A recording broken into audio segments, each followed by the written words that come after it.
Welcome back. As student leaders and UW administrators clash over COVID relief funding, students themselves are struggling to cope during the pandemic. Nuha Dolby, one of the reporters on this investigation, tracks the dollars they get to the finish line.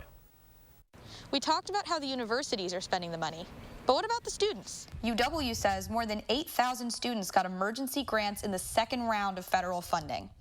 I talked to several of them, and they say it's being used to cover the bare necessities. That money is probably going towards my rent at some point or food. I'm gonna pay rent with it. It doesn't even cover 2 months of rent, but sure, it's 2 months I don't have to worry about, I guess. Pell Grant students got a minimum of $1,000. Student leadership says basic expenses like food and rent is a story for many, if not most of them.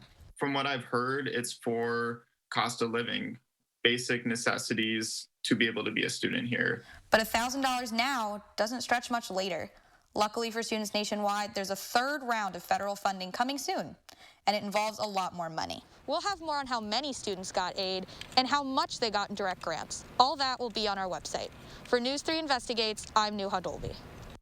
Now, the details of when that money will arrive for schools and students passed under the Biden administration, those plans still pending.